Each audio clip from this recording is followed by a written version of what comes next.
कैसे इसमें डिफरेंशिएट करते हैं कि फ्लू क्या है और वायरल इन्फेक्शन क्या होता है? बहुत इंपॉर्टेंट हो जाता है कि flu and viral infections are like similar. जी। एंड दूसरा एक सबसेट होता है जो एलर्जिक पेशेंट्स होते हैं बेसिकली। अगर हम लोग फ्लू और वायरल इन्फेक्शंस देखें तो आमतौर पे जैसे ये मौसम सबसे उपयुक्त होता है क्योंकि टेम्परेचर बहुत अच्छा चल रहा होता है, ना ज़्यादा सर्दी ना ज़्यादा गर्म।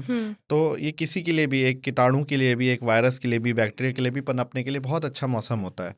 और दूसरा चूँकि इस समय कोई ना स्कूल की छुट्टी होती है ना कहीं होती, तो क्लोज एटमॉस्फेयर के ज़्यादा चांसेस होते हैं। फेस्टिवल टाइम होता है, लोग मिलजुल भी रहे होते हैं, तो कहीं ना कहीं वायरल स्प्रेड इस समय ज़्यादा होता है।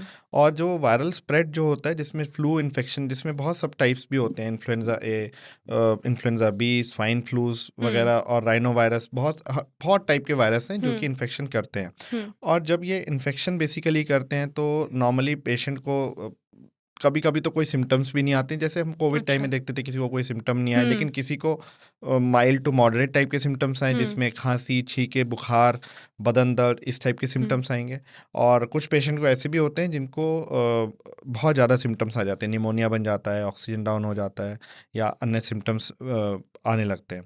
तो ये तो अगर हम लोग जब भी पूछते हैं पेशेंट से, अगर उसको हर मौसम चेंज पे ये सिम्टम्स हो रहे हैं, फीवर नहीं है, मेनली सिम्टम्स जो है कफिंग और स्नीजिंग, नेजल सिम्टम्स, छींके वगैरह से रिलेटेड हैं, और ये इसी मौसम में हर साल होते हैं, या फिर जब सीज़न चेंज हो रहा हो, चेंज ऑफ वेदर पे बेसिकली हो रहे हो, या चेंज ऑफ माइनर टेम्परेचर, यानी कि जैसे एसी से बाहर गए तब हो गया, तो वो एलर्जिक श्रेणी में आ जाता है बेसिकली। अच्छा। और जब ये बेसिकली बुखार के साथ में आ रहा है, या फिर एक बार बस ये जैसे हमेशा सही रहता है लेकिन इसी बार ऐसा हुआ कि फीवर आ गया या बहुत ज़्यादा इस टाइप से सिम्टम्स रहे, तब हम ये वायरल श्रेणी में मानते हैं बेसिकली उसको, कि फीवर और viral, fever is a main identifying feature between the viral infection. Okay, तो मतलब जैसे अगर बैक्टीरियल है तो उसमें फीवर ज़रूरी नहीं है कि आए कि नहीं आए, वायरल में लेकिन फीवर आता है।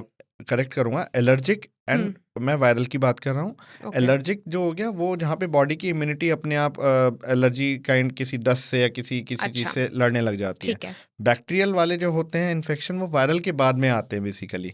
जैसे किसी को वायरल हुआ, आपने देखा होगा किसी को वायरल हुआ, थोड़ा बहुत पहले तो सूखा सा खांसी वगैरह हुआ, फिर बलगम वाली खांसी या इस टाइप से आने लग जाता है, तो वो सेकेंडरी इन्फेक्शन या बैक्टीरियल इन्फेक्शन की तरफ इंडिकेट करता है। तो वो आइडेंटिफाई करना बड़ा इंपॉर्टेंट होता है कि किसको क्या। और कई बार ओवरलैप भी होता है किसी एलर्जिक पेशेंट में जिसमें हर साल ये चीज़ें हो रही हैं और उस टाइम पे इन्फेक्शन के सिम्टम्स भी आ रहे हैं बेसिकली। सो वो आइडेंटिफाई करना सबसे, वो हिस्ट्री से एग्जामिन करके पेशेंट को हम आइडेंटिफाई कर पाते हैं कि ये एलर्जी है, फ्लू विद एलर्जी है या बैक्टीरियल इन्फेक्शन है। ठीक है सर। वायरल और बैक्टीरियल जो दोनों इन्फेक्शंस हैं, इनके क्या लक्षण होते हैं, इनको आप बस 5 पॉइंट्स में बता दीजिए हमें। सो वायरल के जैसे मैंने आपको बताया, नॉर्मली छींके, सर्दी, जुकाम, खांसी, सूखी खांसी, ये सब लक्षण बेसिकली हम लोग नॉर्मल एक वायरल इन्फेक्शन में देखते हैं। बट अगर ये सिम्टम्स बढ़े, अगर लोअर रेस्पिरेटरी ट्रैक्ट को इन्वॉल्व करें, जिसमें कि सांस में घड़ की जैसे बलगम जमा हो जाना, घड़ की आवाज़ आना, जिसमें पसली चलने वाले सिम्टम्स भी हम लोग बच्चों में देखते हैं, या फिर फीवर ठीक हो गया था लेकिन फिर वापस राइज।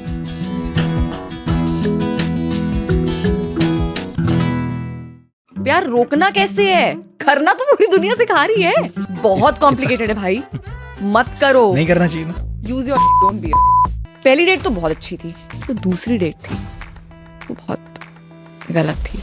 क्या फिल्म और लिटरेचर ने इसे ज्यादा बढ़ावा दिया है? खराब कर दिया है। तो करण जौहर जो कहते हैं ना कि एक तरफा प्यार से ज्यादा खूबसूरत, उससे दो कौड़ी की चीज कुछ नहीं है। अब क्या हम हर्षिता गुप्ता को कॉमेडी का जो कंटेंट बनाती हैं उसके साथ साथ ऐसे टिप्स देते भी देखेंगे? हाँ।